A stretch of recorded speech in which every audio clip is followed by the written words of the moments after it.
बिस्मिल्लाहिर्रहमानिर्रहीम। हमने जब अमामा सर पे रखा तो हमारे उस्ताद ने बोल दिया कि बेटा मिंबर पे जाओ तो हक बोलो, कभी किसी से डरना नहीं। लोग कहते मौलाना ये बातें ना करें, मजमा टूट जाएगा आपका, फला नहीं बुलाएगा, फला नहीं बुलाएगा। मैंने कहा आज तक मुझे न किसी तंजीम ने पढ़ाया न सपोर्ट किया। हाँ? हमने हमेशा इमाम ज़माना पे भरोसा किया। आज का जवान जब आप जाते हो ना, जवान सवाल करता है। जो मौलवी मदरसों में खुद को कैद करके रखते हैं, जो काल कोठड़ियों में खुद को बंद करते हैं, उनका आवाम से कोई लेना देना है ही नहीं। ये जवान, ये लोग पूछते मौलाना ऐसा क्यों, ऐसा क्यों। बाज़ औक़ात क्योंकि बसीरत नहीं होती, हम कई गलतियां करते हैं। एक छोटी सी आपको मिसाल दे रहा हूं। मसलन हमारे कुछ कसीदा खानों ने अपने कसीदों में म्यूजिक मिलाया, बड़ी मिंबर से तनकीद हुई। इन्हीं मदरसे के मौलवियों ने तनकीद की, हमने भी मिंबर से तनकीद की। भाई अहले बैत के नाम के साथ म्यूजिक नहीं होना चाहिए। फिर हम खुद क्या करते हैं जरा देखिए तो सही। कल मैंने विलायत फ़क़ी की बात की ना, लोगों में शऊर नहीं है। एक तराना आया सलाम फरमांदे, सबने सुना होगा। जिसको मैंने पहली मर्तबा सुना तो मैं खुद रो पड़ा था। उसकी शायरी ऐसी थी कि एक उसका जुमला है कि बाहमीन कद खूचे कम।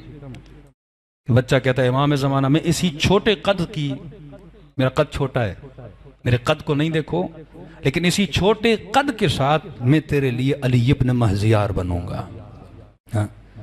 ये तराना जब ईरान में आया तो कभी रहबर ने नहीं कहा ये तराना बनाओ। ऐसा नहीं रहबर ने फंड किया और लोगों को बोला कि भाई तराना पढ़ो, उसमें म्यूजिक नहीं। रहबर ने नहीं बोला था। इंडिविजुअली कई लोग कुछ काम करते हैं और कोई कसीदा हिट हो जाता है सोशल मीडिया के थ्रू, पता ही नहीं लगता ना। आपका कोई क्लिप हद से ज्यादा वायरल होता है, आपको पता भी नहीं लगता। लोग फोन करते हैं मौलाना ये चल रहा है, हमें क्या पता भाई क्या चल रहा है। इसी तरह सोशल मीडिया एक बहर है, एक समंदर है, कौन सी चीज उभरती है कौन सी चीज उतरती है पता नहीं लगता। इस तराने ने वावेला मचा दिया। ऐसे ही किसी बेचारे ने पढ़ा, हालांकि न वो मशहूर जाकिर है, न वो मशहूर मद्दा खान है, न वो मशहूर मसाइब खान है। एक इंडिविजुअल आदमी था, इस तराने से पहले कोई इसको जानता भी नहीं था। उसने पढ़ा और इस तराने ने तो एक गौगा बपा कर दिया, एक वावेला बपा हो गया। बीबीसी पर्शियन, ईरानी अपने बच्चों को आइडियोलॉजी दे रहे हैं क्योंकि उन्होंने इतनी मेहनत की थी उन बच्चों को बेदीन बनाने के लिए। एक तराने ने उनकी सारी मेहनत पे पानी फेर दिया। हालांकि जब आप सलाम फरमाते सुनेंगे तो सबसे ज्यादा जो फोकस है ना वो शायरी पर है, म्यूजिक पे बहुत फोकस कम है। एक अलग टॉपिक है मैं जिस पे आऊंगा, लेकिन म्यूजिक था उसमें, ठीक है। अब बाज लोग जो खत विलायत फ़क़ी का नाम लेते हैं, अब रहबर ने अपनी तकरीर में कहा कि एक तराना आया है जिसने बीबीसी पर्शियन वालों को, वाकई बीबीसी पे इंटरव्यू, तो ये ईरानी क्या अपने बच्चों को सिखा रहे हैं, महदवियत की आइडियोलॉजी दे रहे हैं। सलाम फरमांदे मतलब क्या, मतलब कमांडर आप जो कहोगे मैं करने के लिए तैयार हूं। लोगों के अंदर कुर्बानी का जज्बा, जिहाद का जज्बा, शहादत का जज्बा, कई छोटे बच्चों को खराब कर रहे हैं जिहाद का जज्बा देकर। तो रहबर को रिपोर्ट आती है ना कि माशरे में क्या हो रहा है। उन्होंने अपनी तकरीर में बोल दिया एक तराना है जिसने बड़ा परेशान किया हुआ है बीबीसी वालों को। हमारे बाज मौलवियों ने क्या समझा कि रहबर ने बोला बस ये तराने चलाओ। सदियों से तुम अपने कसीदे खाना वालों को टोकते रहे, म्यूजिक नहीं होना चाहिए, नहीं होना चाहिए। फिर हमने मस्जिदों में मदरसों में म्यूजिक के साथ तराना चलाना। अब सवाल ही आपने चलाया, हम उस जाकिर को क्या जवाब दें जिस कसीदे खान पे आपने इतनी तनकीद की, आप उसको क्या जवाब दोगे? वो आपके मुंह पे लाएगा ना, भाई तुम चलाओ तो हलाल है, मैं पढ़ूं तो हराम है।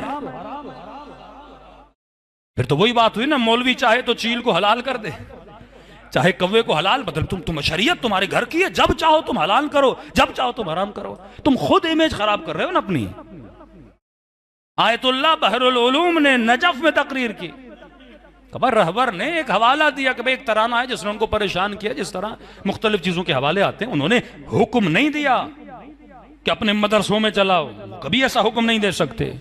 अपनी मस्जिदों में चलाओ, जिन मदरसों में हलाल और हराम का दर्स दिया जाता है। मदरसा आयतुल्लाह बहरुल फरमाते हैं अगर ये म्यूजिक हलाल भी है लेकिन 1% सोचो अगर हराम हो, क्या हमें इजाजत है मस्जिद में चलाएं?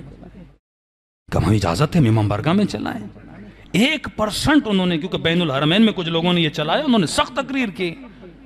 1% भी सोचो कि हुसैन मसलन इस म्यूजिक से राजी नहीं है, तुम कैसे हुसैन के सामने कर सकते हो? फिर हम कहते हैं हम खत्ते विलायत फकी वाले हैं। खत्ते विलायत फकी, रहबर खुद हुक्म दे, बंदा उसको फॉलो करे ना। ये नहीं कि किसी तकरीर का एक छोटा सा जुमला, फिर मुआशरे में क्या पैदा होता है? तजाद पैदा। फिर गालियां किसको पड़ती हैं? मौलवियों को पड़ती हैं कि आपका दोहरा मेयार है। रही बात कसीदों में म्यूजिक होना चाहिए नहीं होना चाहिए, अब यह बहस है, फिकी बहस। तराने में और कसीदे में जमीन आसमान का फर्क है। जैसे मुल्क की तराने होते हैं, कोई भी आप तराना पढ़ते हैं, तरानों में रहबर की तरफ से इजाजत है कि आप उसमें म्यूजिक शामिल, लेकिन कौन सा म्यूजिक? उसमें तरतीब है। ऐसा म्यूजिक जो महाफिल लहव लइब में इस्तेमाल न होता। मसलन अगर किसी की शादी हो रही है, उसमें कोई इंडिया का गाना चल रहा है, किसी की शादी हो रही है, जो मशहूर है कि ये म्यूजिक या उसकी ये बीट जो है ये नाच गाने के लिए इस्तेमाल होती है, उन बीट्स को अगर इस्तेमाल करोगे तो क्या है? हराम है। या उस म्यूजिक को सुनने के बाद आपकी बॉडी में वाइब्रेशन शुरू हो जाए, जिस तरह बाज चीजों में होती है, बंदे का हाथ हिलने लगे, पांव हिलने लगे, मतलब आपकी सारी तवज्जो म्यूजिक की तरफ हो, शायरी की तरफ ना हो। सलाम फरमादे में यह था कि अगर जो जिनको फारसी आती है, मुझे उर्दू का नहीं पता, फारसी जब आप सुनेंगे तो आपकी पूरी तवज्जो किसकी तरफ जा रही थी? शायरी की तरफ जा रही थी। जिस तरह कई लोग कसीदे पढ़ते हैं, मुख्तलिफ धुनें मारते हैं, हराम नहीं है, लेकिन जब गाने की धुन आती है हराम हो जाता है। क्यों? क्योंकि वो गाना है महफिल लहव लइब में पढ़ा जाता है और जहन फौरन मुंतकिल होता है। मसलन मैं कहूंगा करबला, आपका जहन कहां जाएगा? करबला। कितना जहन फास्ट है, फौरन परवाज करता। मैं कहूंगा नजफ, आपका जहन फौरन मौला अली की तरफ जाएगा। मैं कहूंगा बैनुल हरमैन, आपका जहन कहां जाएगा? फौरन बैनुल हरमैन। इसी तरह अगर किसी ने वो गाने की धुन सुनी हुई होगी, जब वो कसीदा सुनेगा, जब धुन जहन में आएगी तो जहन कहां जाएगा? फौरन गाने की तरफ जाएगा। बस मसला यह है कि जहन को निजासतों में न जाने दो, जहन को पाकीज़गी में रखो, क्योंकि पाकों का जिक्र है तो उसमें क्या होना चाहिए? पाकीज़गी। तरानों में इजाजत है, लेकिन हम आते हैं मसलन कोई नूहा पढ़ रहा है, उसमें म्यूजिक, ये गलत है। कोई फेमस शख्सियत, एक अननोन आदमी है, लेकिन मसलन मशहूर है कि मसलन ये मौला का मशहूर नूह खान है, मौला का मशहूर जाकिर है, उसने अपनी शख्सियत को क्या करना है? बचाना है, एहतियात से चलना है।